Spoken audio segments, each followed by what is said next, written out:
안녕하세요. 승리하는 삶 가족 여러분. 오늘은 5월 18일입니다. 저희들 요한복음 말씀의 이제 중반 부분을 넘어가고 있고 드디어 이제 9장을 마무리하고 있습니다. 저희들 9장이 마무리되면서 예수님께서 정말로 관심 있었던 것을 다시 한번 저희들 전체적으로 확인하는 시간 갖도록 하겠습니다. 저희들 승리하는 삶은 여러분들 모두 알다시피 발행에 계신 박요일 목사님의 구속사로 조망한 성경 연속 강해집 요한복음 2권을 통해서 편집되어 있습니다. 자, 오늘 본문 말씀을 보도록 하겠습니다. 내가 인자를 믿느냐? 주여 내가 믿나이다. 예수님이 바로 오셔서 확인시키시고 주시려고 하셨던 부분이죠. 자, 우선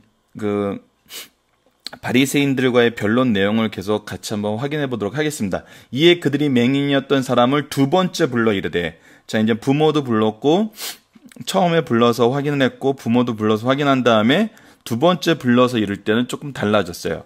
두 번째 불러 이르되 너는 하나님께 영광 돌리라. 자, 자신들이 얘기하는 하나님께 영광 돌리는 방법은 뭐죠?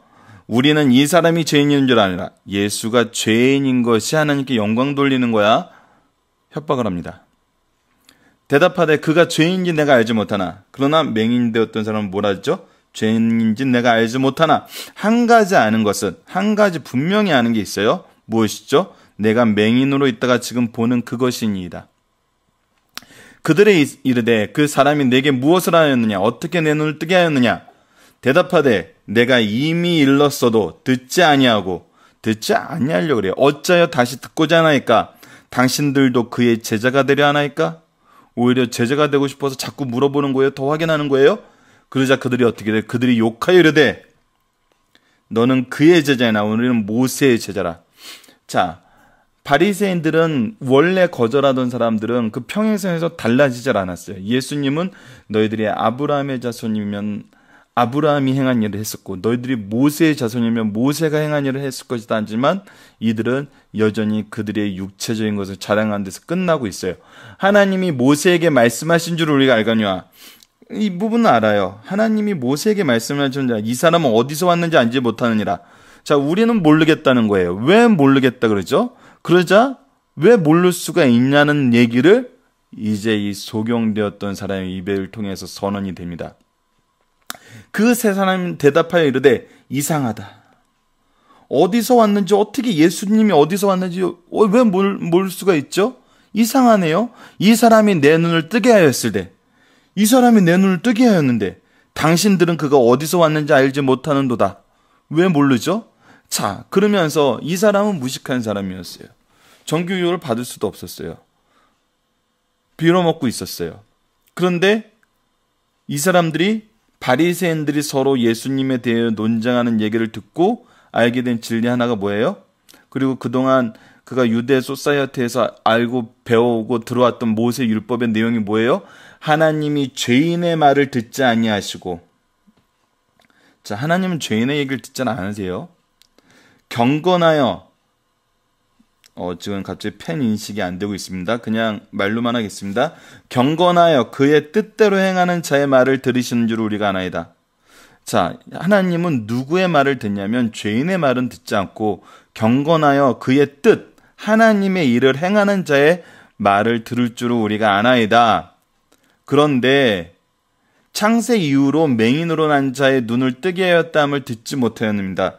창세 이후로 맹인이 눈 뜬 경우를 내가 보지 못했는데 이 일은 누구만 할 수 있다는 거예요? 하나님만 할 수 있다는 거예요. 그렇다면 예수님께서 어떻게 이 일을 하게 하신 거예요? 바로 하나님께서 능력을 주셔서 이 일을 하게 됐다는 거예요. 즉 하나님께서 예수님의 말씀을 들어주셨다는 거예요. 그러면은 누구라는 거예요? 하나님께로부터 온 사람이라는 거예요. 이 33절에 보면 더 정확하게 얘기하죠. 이 사람이 하나님께로부터 오지 아니하였으면 아무 일도 할 수 없으리이다. 자, 자기의 경험과 자기가 들었던 말씀의 내용이 완전히 일치하고 있잖아요. 그런데 어떻게 믿을 수 없냐는 거예요. 그들이 이르되 대답하여 이르되 내가 온전히 죄 가운데 나서 우리를 가르치느냐 하고 이에 쫓아내어 보내니라. 자, 죄의 문제를 해결해 주시는 예수님이 왔는데 이 사람들은 죄의 문제가 해결될 걸로 생각을 못해요. 그리고 자기들은 의인 줄 알아요. 그래서 장림되었던 자는 본인의 죄든지 부모의 죄든지 여전히 죄인으로 보고 있는 거예요. 그리고 쫓아내요. 추방을 한 거죠. 그때 무슨 일이 발생하나요? 바로 예수께서 그들이 그 사람을 쫓아냈다는 말을 들으셨더니 그를 만나사 이르시되 내가 인자를 믿느냐. 자, 여기서 이제 우리가 본문 묵상에 살펴볼 거지만 예수님이 이때서야 나와요. 예수께서 그들이 그 사람을 쫓아냈다는 말을 들으셨더니 그를 만나사 이르세요. 또 찾아오세요. 내가 인자를 믿느냐? 네가 하나님이 보내신 그 사람을 믿느냐? 대답하여 이르되 주여 그가 누구시옵니까? 내가 믿고자나이다. 이제 이 사람은 그 사람을 믿을 수 있어요. 믿게 됐어요. 이제 그 고백만 하면 돼요. 그러자 예수께서 이르시되 내가 그를 보았거니와 지금 너와 말하는 자가 그이니라. 그가 지금 너와 말하고 있는 나다. 그럴 때 이르되 주여 내가 믿나이다 하고 절을 해요. 경배를 하게 돼요. 믿게 돼요. 섬기게 돼요. 자, 예수께서 이르시되 내가 심판하러 이 세상에 왔으니 보지 못하는 자들은 보게 하고 보는 자들은 맹인이 되게 하려 함이니라 하시니라. 자, 이 부분은 지금 우리 본문 묵상에서 이 부분도 다시 한번 확인할 거예요.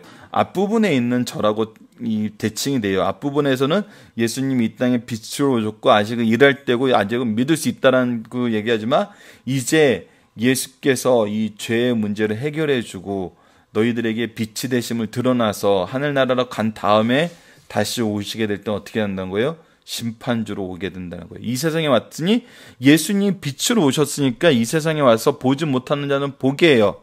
근데 보는 자들은 맹인이 되게 하려 함이라 했는데 이 보는 자들은 맹인이 되게 하려 함이라는 뜻이 무슨 뜻이냐면 41절에 보충 설명을 해주고 계세요. 예수께서 이르시되 너희가 맹인 되었더라면 죄가 없으리니까 너희들이 스스로 맹인 되었다는 너희들이 스스로 죄인이란 것을 인정하였으면 오히려 예수님의 은혜로 죄가 없으려니와 본다고 하니 너희들이 본다고 하니 너희 죄가 그대로 있다는 거예요.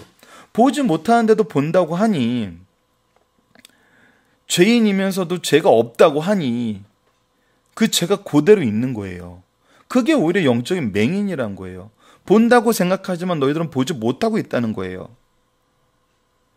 이 말씀을 하시고 9장이 마무리가 됩니다. 자, 그러면 본문 내용을 더 이제 계속 들어가 보도록 하겠습니다.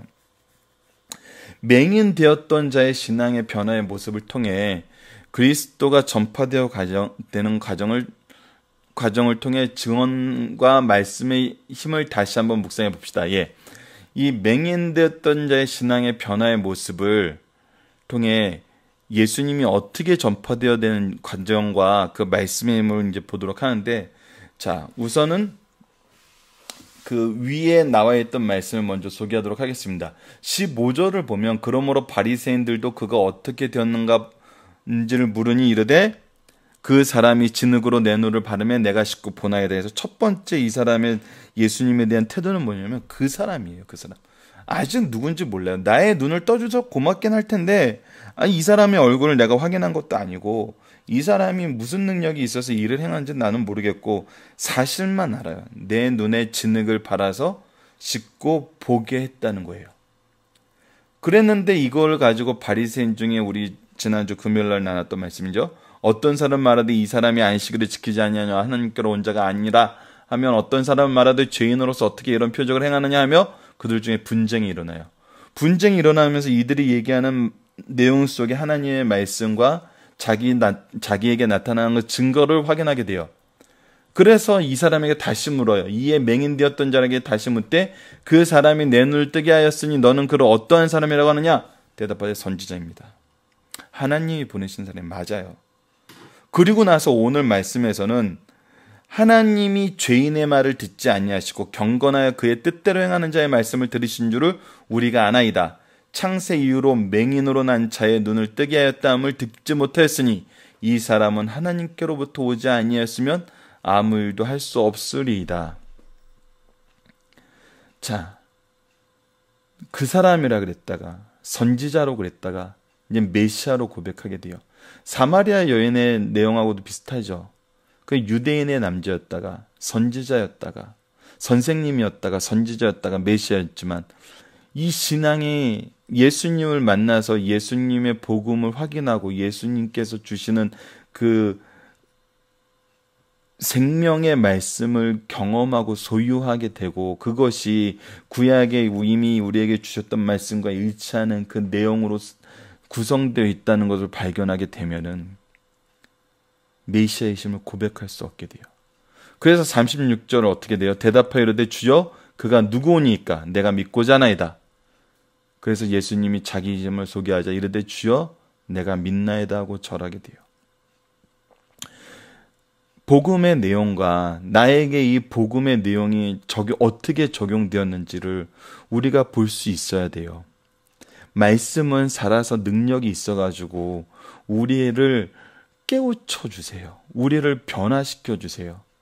그리고 이 모든 것이 은혜로 준비되어 있음을 이미 예고되었고 준비되어 있음을 우리에게 가르쳐주고 이것을 통해서 우리 죄의 문제가 해결되고 부활의 영광을 맛보며 이 하나님의 자녀로 선택된 사람들은 결코 하나님이 버리지 아니하심을 우리의 잘못으로 인해서 그 특권이 박탈되는 것이 아니라 이 믿음으로 인해서 온전한 선물됨을 은혜됨을 가르쳐줘요. 이 배움에 이 은혜에 동참한 사람은 어떻게 되냐면 무릎 꿇고 예수 그리스도를 주라 시인하고 그의 길을 가게 돼요. 이 일은 너무나 분명하게 이 소경에게 일어났어요. 그리고 이것이 바로 말씀의 힘이거든요. 육체의 눈을 뜨게 하는 걸로 끝나는 게 아니라 영혼을 구하는 데까지 가시는 것이 바로 하나님의 일이고 하나님의 말씀의 능력이에요. 말씀의 능력을 통하지 않고서는 우리가 죄의 문제를 해결할 수 없어요. 예수 그리스도를 말씀을 통해서 온전히 소개받기 전에는 우리에게 이 고백이 나올 수 없어요. 그래서 우리가 말씀으로 돌아가야 되고 예수님께서 이 일을 위해서 이 땅에 오심을 우리가 기억하고 전해야 됩니다. 자, 이 사건을 통해 예수님께서 진정으로 관심을 가지신 부분은 무엇이며 현대 그리스도인의 삶이 예수님의 관심과 목적에 부합된 삶을 사는지 묵상해 봅시다. 왜 이 말을 넣냐면 자꾸 안식일에 이적을 행한 걸 가지고 많은 이단들이 어떻게 해석을 하냐면 하나님이 안식일의 법을 폐했다 그래요. 예수님이 폐했다 그래서 예수님이 없으면 왜 주일을 자꾸 지키라 그러냐는 거예요.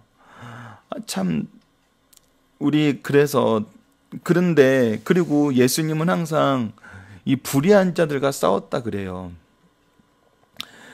이 내용의 차이가 뭡니까? 도대체 예수님께서는 안식일의 법을 고쳐주러 오셨어요. 온전하게 지킬 수 있도록 가르쳐 주시는 거예요. 그래서 잘못된 부분을 지적하는 거였어요. 잘못된 부분을 지적하고 죄의 문제에 대해서 해결받지 못하고 예수님을 메시아로 받아들이지 못하는 바리새인들과 논쟁을 했던 것은 예수님을 통해서 바르게 율법이 가르쳐주는 예수님을 바라보고 받아들이고 죄의 문제와 부활에 대해서 은혜를 소유하라는 거였거든요.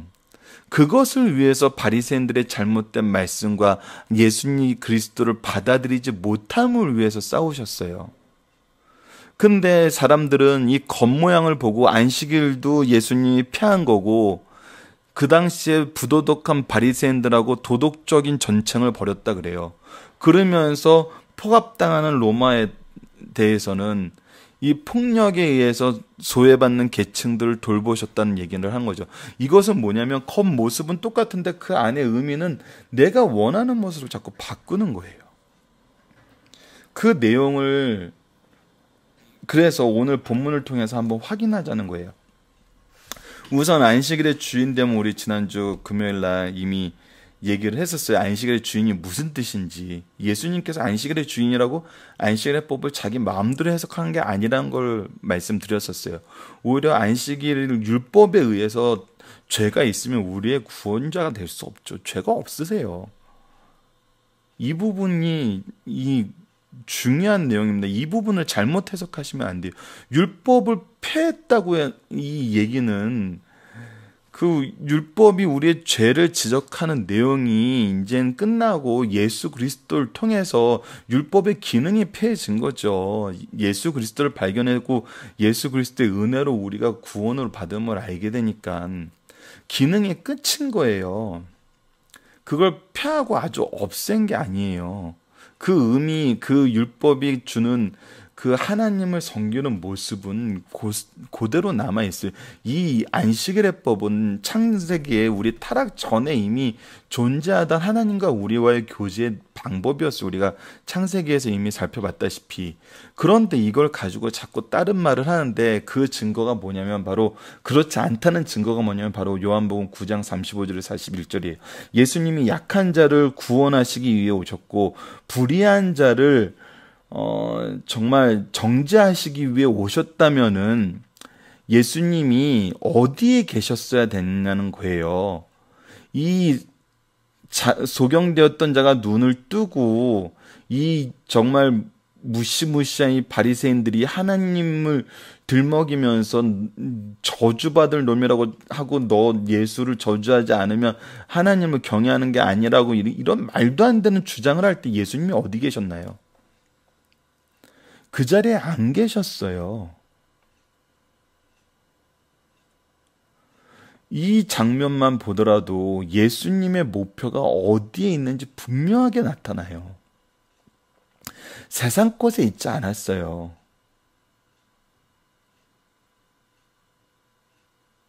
예수님은 오로지 죄의 문제를 해결하고 영원한 구원의 문제가 가장 시급하고 가장 중요한 내용이고 이것이 바로 하나님께서 언약해 주셨던 그런 은혜의 언약의 성취임을 알고 계셨어요.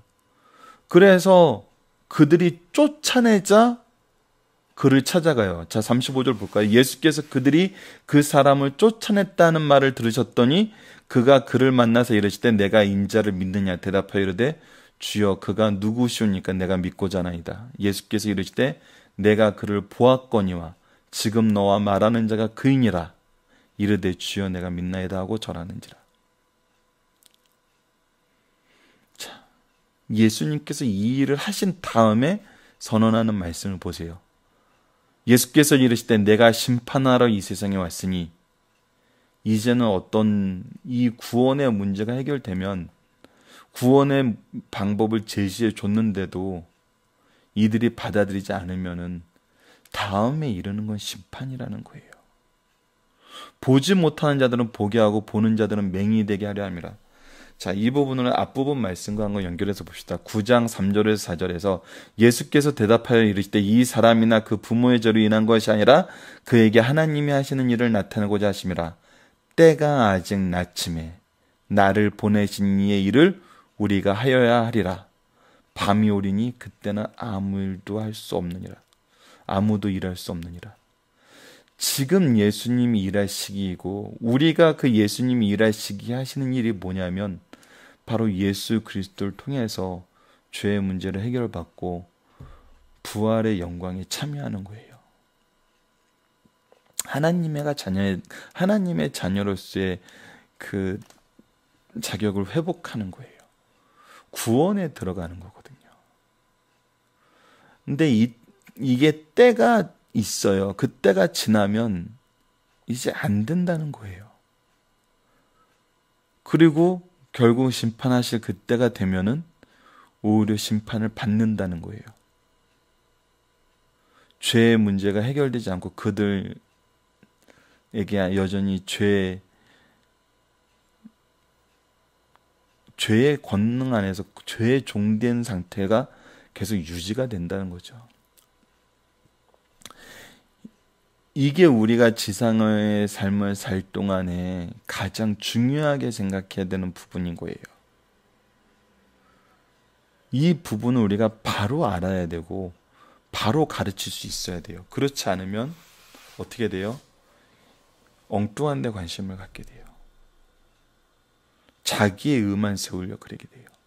계속 반복되면서 강조하고 있습니다. 자, 본문의 중심선을 보고 오늘 말씀을 마치도록 하겠습니다. 영적 은혜는 부자, 지혜자, 권세자보다 가난하고 무식하고 억압받는 자가 앞설 수 있다는 거예요. 자, 오늘 말씀을 보면 너무나 극명해요. 정말 아무것도 없는 사람이었어요. 맹인이었어요. 교육도 못 받고. 하지만 예수님 앞에 섰을 때, 예수님을 경험했을 때, 예수님을 경험한 것과 말씀의 가르침이 일치됨을 확인했을 때 어떻게 되죠? 그는 오히려 그들을 가르치는 자들이 돼요. 바리새인들을 가르치는 자들이에요. 더 앞서 나가게 돼요. 유대 지도자 바리새인들은 메시아를 보고 깨닫지 못했는데 가난한 맹인 출신은 예수님을 보고 이 사람이 하나님께로부터 오지 아니하였으면 이런 일을 할 수 없으리다 하고 외쳤어요. 바리새인들이 영적 맹인임을 선포했어요. 열심히 일하였으나 가난한 그리스도인은 부끄러워할 필요가 없어요. 믿지 않는 것은 죄가 되지만 가난한 것은 죄가 아니기 때문이에요. 많은 소유가 인간의 눈을 가리워 그리스도를 보지 못하게 되는 경우가 있어요. 하나님을 중심으로 하지 않는 세상에서는 아무리 좋은 그 무엇이라도 사람을 영적 맹인으로 만들 수 있다는 위험을 경고하신 말씀이에요. 그래서 우리가 자녀들에게 줘야 되는 건 뭐냐면 예수님을 만난 이 소경과 같은 믿음을 소유하게 하는 거지, 바리새인처럼 지혜로워지고 높아지고 성장하는 게 아니에요. 이거는 부수적인 거예요.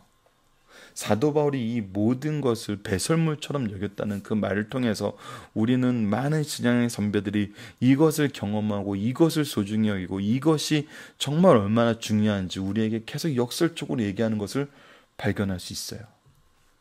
자, 2번입니다. 세상 사람들은 자기를 따르지 않고 자기 뜻을 거역할 때 심히 잔인하고 부당한 대우를 하여 약한 자를 학대해요.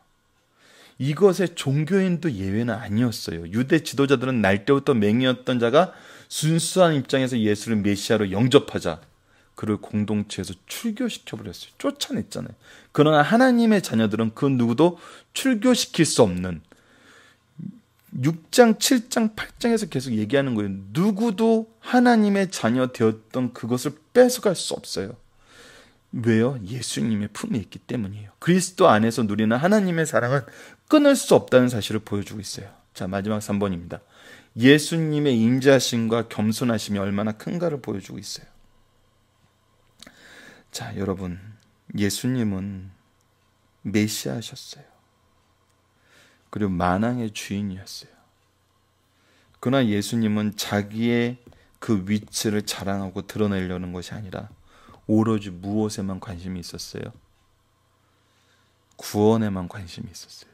예수님은 가난한 맹인이었던 자가 유대교로부터 출교당하자 찾아와 위로해 주시고 뭘 하셨어요?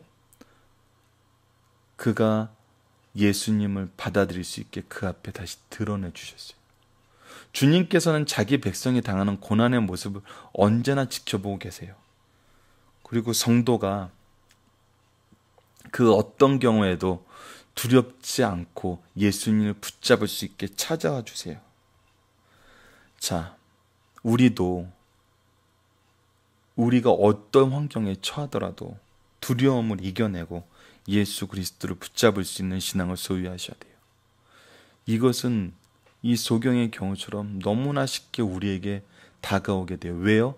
우리는 이미 예수 그리스도가 우리를 구원하신 구세주로서 부활의 은혜로 우리에게 주실 것을 믿고 있기 때문이에요. 주님께서 함께 하셔 이 고난을 이기게 하세요. 자, 이사야서 4장 41장 10절 말씀을 함께 보도록 하겠습니다. 두려워하지 말라. 내가 너와 함께함이라. 놀라지 말라. 나는 내 하나님 됨이라. 내가 너를 굳세게 하리라. 참으로 너를 도와주리라. 참으로 나의 의로운 오른손으로 너를 붙들리라. 아멘. 오늘 말씀을 기초로 기도하기를 통해서 오늘 내용을 마무리하도록 하겠습니다. 기도하겠습니다. 하나님, 말씀을 통해 생수의 강 되신 예수님, 생명의 빛이 되신 예수님, 영생을 주시는 예수님, 협력하여 선을 이루게 하신 예수님, 창조주이시여 심판주로 오실 예수님을 바로 고백하고 전하는 주의 백성이 되게 하여 주소서. 예수님 이름으로 기도드립니다. 아멘.